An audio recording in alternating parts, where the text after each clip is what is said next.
իշխանության եկան, հիշում եք, դագաղներով։ Հետո նոր Հայաստան, նոր Հայրապետ, այդպիսի մի հատ ինչ որ շարժում արեցին, ասում էին մենք դրա հետ կապ չունենք, բայց հետո ընթացքում պարզ դարձավ, որ հենց հրահանգված էր, հենց իրենց կողմից էր հրահանգված։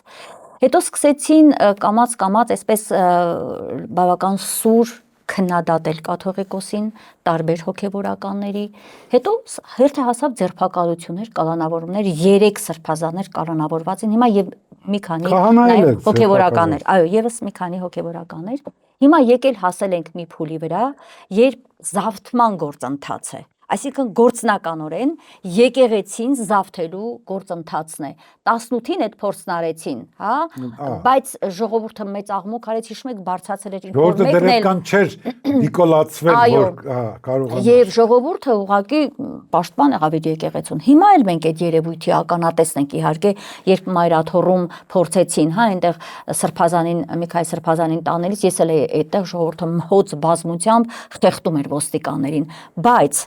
ուզում հետևյալի մասին խոսենք, որ հասել են օկուպացնելուն, բռնազավթում են մեր եկեղեցիները եւ հայտարարում է, դրանք չեն պատկանում Մայրաթոռ Սուրբ Էջմիածնին, ասում է Հովանավանքից էլ պիտի բացվի լույսը եկեղեցու մաքրության եւ ասում է ես այնտեղ է որ պիտի գնամ եւ պիտի պատարակ տրվի այնտեղ եւ այնտեղ է որ պիտի ես հաղորդություն ստանամ։ Այս ամբողջ կեղծիկ բեմադրության մասին կուզեմ որ խոսենք։ Կիրակի օրը այս կիրակի եւս նա պատրաստում է շքախմբով ԿՊ-ական, էլ մարզպետ, էլ ներքին գործերի համակարգի բոլոր աշխատակիցներ, իդեպ մտավ եկեղեցի կողքին ՊՆ նախարարներ, ինչի չգիտես, հա ուզում ասի զորքերն էլ են մեր թիկունքում, հա, թիկունքին կանգնած այս գրոհի այս եկեղեցու դեմ պատերազմում,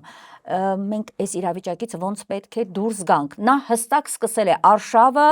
հաջորդը Մայրաթոռ գնալն է, ոնց ենք կանգնեցնում այս հրոսակախմբին։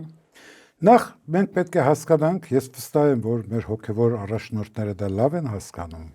վեհափառի գլխավորությամբ, փայլուն են գիտակցում, որ սա Նիկոլի պայքարը չէ մեր եկեղեցու դեմ։ Ինքը օրհնություն ստացավ Վատիկանից։ Դերևս ներսես շնորհալու ժամանակ խաչակիրների օրերից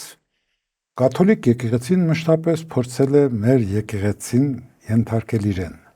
եւ դավանափոխ ունել հայերին եւ դարձնել կաթոլիկ։ Բոլշևիկների ժամանակ նման քայլեր արեց նաեւ ռուս ուղղափառ եկեղեցին Վազգեն վեհափառին ուղղահեղելով 3 նամակ,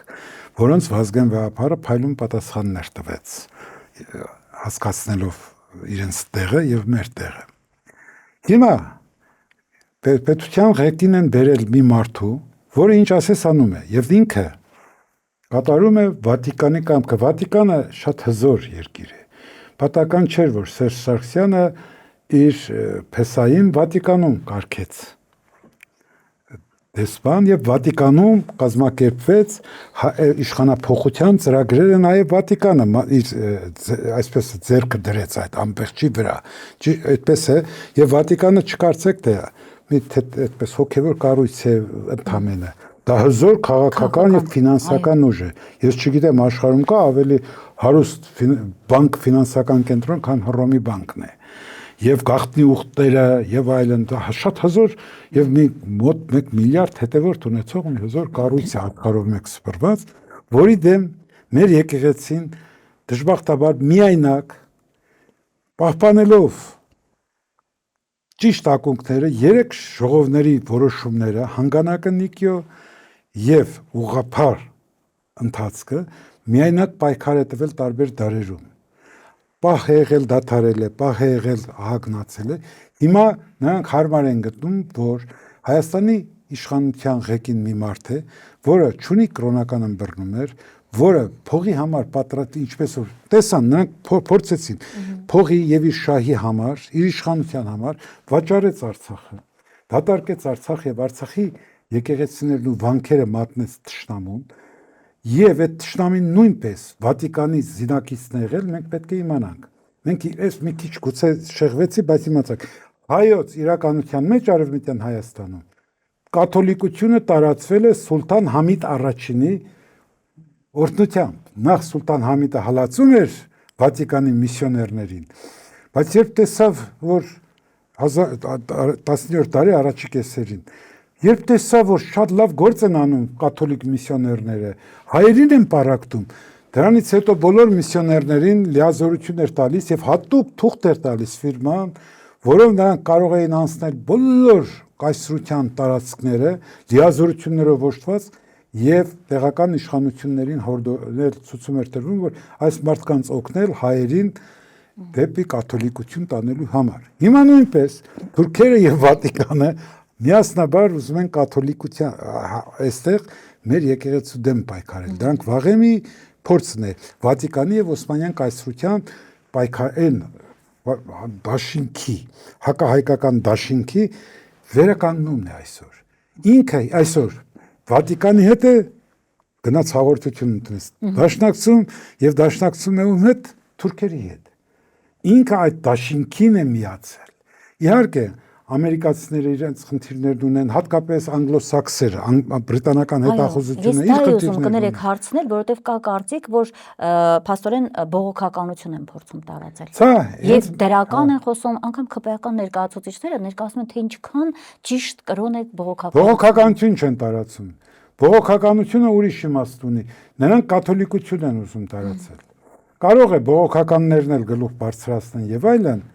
որովհետև բողոքական եկեղեցին նույնպես եկավ այստեղ իրեն համարելով ավետարանի սուրբ դավանանքին հետևող, ինչպիսին որ կա, բայց ծիսակարգով ամեն ինչով մեզնից կաթոլիկներից անջատ եկեղեցի եկավ այստեղ վեհապարից իրավունք խնդրեց, որպեսզի այստեղ մինչև խորհրդային կարգերի հաստատումը մնացած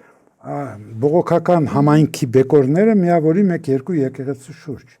Բայց իր գործելակերպով վերածվեց աղանդավորական կառույցի եւ զբաղվեց հոգեվորսությամբ։ Մի քանի տասնյակ եկեղեցի է ստեղծել նա։ Ինչ են կոչվում այդ եկեղեցիները։ Բողոքական եկեղեցին, ավետարան, հայ ավետարանական եկեղեցու, այստեղի, այնտեղ, հասկանալի է, այն պատվելիները, մատվելիները, որ լծվել են, դրանք նույնպես ապազգային կառույց են, որովհետև նրանք չունեն ազգային, կաթոլիկությունը նույնպես չունի։ Այդ բոլորի մեջ